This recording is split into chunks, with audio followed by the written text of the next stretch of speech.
ఈ కుంభమేళా యాత్ర అనేటటువంటిది విస్తృతమైనటువంటి ప్రచారం ఎక్కువగా చేశారు. హ్మ్.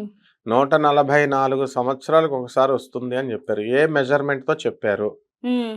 దానికి వైడ్ పబ్లిసిటీ ఇచ్చారు. హ్మ్. ఇచ్చేసరికి అక్కడ ప్రభుత్వాలే చేస్తాయి అలాగా. హ్మ్. చేయించేసరికి అయ్య బాబోయ్! మళ్ళీ 140 సంవత్సరాలు మళ్ళీ మనం బ్రతికుండం.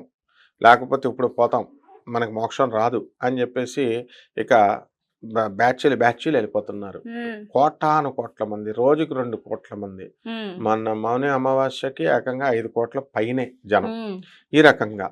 ఆ తర్వాత అంటే రెవెన్యూ వస్తది కదా! ఈ ట్రావెలింగ్స్ వల్ల ఇప్పుడు గవర్నమెంట్ టెస్ట్ పెట్టామనుకో, హ్మ్. ఒక రైల్వే రిక్రూట్‌మెంట్ టెస్ట్ పెడతాం. పెడితే డైరెక్ట్ హైదరాబాద్‌లో ఉన్నవాడికి హైదరాబాద్ సెంటర్ ఎయ్యం. హుహు. వరంగల్‌కేస్తాం. వరంగల్‌లోని తీసుకొచ్చి హైదరాబాద్‌కేస్తాం. ఇలా కొన్ని ఎగ్జామ్స్‌కి అలా చేస్తాం. ఎందుకనంటే మనకి రెవెన్యూ బస్సులు రీచ్ అవ్వని, ట్రైన్‌లు రీచ్ రావని, ఈ ఇవి ఎలా రావాలో కొన్ని ప్రణాళికలుంటాయి. ఒక్కొక్క వాళ్ళ ఇష్టం అది సెంటర్ హ్మ్. వేయడం అనేది.